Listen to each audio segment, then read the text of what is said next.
ಸ್ವಾಗತ. ನಾನು ಸೌಮ್ಯ ಮಳಲಿ. ಎಚ್ ವಿಶ್ವನಾಥ್ ಅವರ ಋಣ ತೀರಿಸ್ತೇವೆ, ಸ್ವಲ್ಪ ದಿನದಲ್ಲೇ ಋಣ ತೀರಿಸುವ ಕೆಲಸ ಆಗತ್ತೆ. ಕೆಆರ್ ನಗರದಲ್ಲಿ ಸಚಿವ ಕೆಎಸ್ ಈಶ್ವರಪ್ಪ ಈ ಒಂದು ಮಾತನ್ನ ಹೇಳಿದ್ದಾರೆ. ಎಚ್ ವಿಶ್ವನಾಥ್ ಅವರ ಋಣ ತೀರಿಸೋ ಕೆಲಸ ಆಗತ್ತೆ, ಸ್ವಲ್ಪ ದಿನಗಳಲ್ಲೇ ಎಚ್ ವಿಶ್ವನಾಥ್ ಅವರ ಋಣವನ್ನ ತೀರಿಸ್ತೀವಿ ಅಂತ ಕೆಆರ್ ನಗರದಲ್ಲಿ ಸಚಿವ ಈಶ್ವರಪ್ಪ ಈ ಒಂದು ಭರವಸೆಯನ್ನ ಕೊಟ್ಟಿರುವಂತದ್ದು. ಎಲ್ರಿಗೂ ಮಂತ್ರಿ ಸ್ಥಾನ ಸಿಗುತ್ತೆ ಅಂತ ನಾರಾಯಣಗೌಡರು ಹೇಳಿದ್ದಾರೆ. ಸಿಎಂ ಕೊಟ್ಟ ಮಾತನ್ನ ತಪ್ಪೋದಿಲ್ಲ ಅಂತ ಶಾಸಕರು ಹೇಳಿದ್ದಾರೆ. ಸಿಎಂ ವಿದೇಶಿ ಪ್ರವಾಸ ಬಳಿಕ ನಿರ್ಧಾರ ಆಗತ್ತೆ ಅಂತ ಅಶ್ವಥ್ ನಾರಾಯಣ್ ಅವರು ಹೇಳಿದ್ದಾರೆ. ಒಟ್ಟಾರೆ ಈಶ್ವರಪ್ಪ ಅವರು ಕೂಡ ಮಾತನಾಡಿದ್ದಾರೆ. ಎಚ್ ವಿಶ್ವನಾಥ್ ಅವರ ಋಣವನ್ನ ತೀರಿಸ್ತೀವಿ ಅನ್ನುವಂತಹ ಒಂದು ಮಾತನ್ನ ಹೇಳುವ ಮೂಲಕ ವಿಶ್ವನಾಥ್ ಅವ್ರಿಗೂ ಕೂಡ ಒಂದ್ ರೀತಿಯಾಗಿ ಸಂಪುಟದಲ್ಲಿ ಸ್ಥಾನ ಸಿಗುತ್ತೋ ಇಲ್ವೋ ಅಥವಾ ಯಾವ್ದಾದ್ರು ಲಾಭದಾಯಕ ಹುದ್ದೆಯನ್ನ ನೀಡ್ತಾರಾ ಇಲ್ವಾ ಅನ್ನುವಂಥ ಸಾಕಷ್ಟು ಕನ್ಫ್ಯೂಷನ್ ಇದೆ. ಸೊ ಇಂತಹ ಸಂದರ್ಭದಲ್ಲಿ ಆ ಒಂದು ಹೇಳಿಕೆಯನ್ನ ಈಶ್ವರಪ್ಪ ಅವರು ಕೊಟ್ಟಿದ್ದಾರೆ.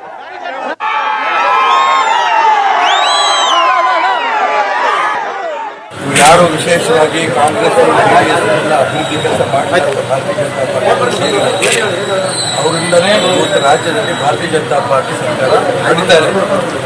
ಅವ್ರ ಋಣ ನಾವು ತೀರಿಸಲೇಬೇಕು. ಋಣ ತೀರಿಸೋದಕ್ಕೋಸ್ಕರ ಅವ್ರನ್ನ ಅವಾಯ್ಡ್ ಮಾಡುವಂಥ ಅಂಶಗಳಿಂದಾಗಿ ಚರ್ಚೆ ಬೇಜಾರಾಗಿದೆ.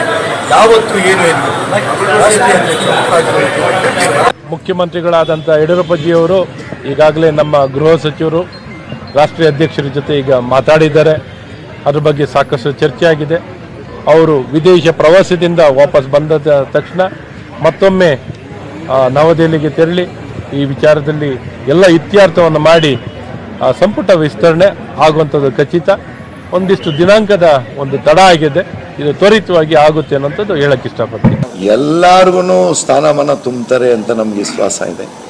ಅದು ಖಂಡಿತ ತುಂಬ್ತಾರೆ ಅಂತ ನಾವು ನಂಬಿದ್ದೀವಿ, ತುಂಬ್ತಾರೆ. ಯಾಕೆಂದರೆ ಮಾನ್ಯ ಪೂಜ್ಯ ಯಡಿಯೂರಪ್ಪಜಿಯವರು ಆಡಿದ ಮಾತಿಗೆ ಯಾವಾಗ್ಲೂ ತಪ್ಪಿಲ್ಲ ಸರ್. ಅವ್ರಿಗೂ ಮಾನ್ಯ ಮುಖ್ಯಮಂತ್ರಿಗಳು ಹೈಕಮಾಂಡ್ನಿಂದ ಇನ್ಸ್ಟ್ರಕ್ಷನ್ ಇದೆ, ಅವ್ರಿಗೂ ಸ್ಥಾನಮಾನ ತುಂಬಬೇಕು.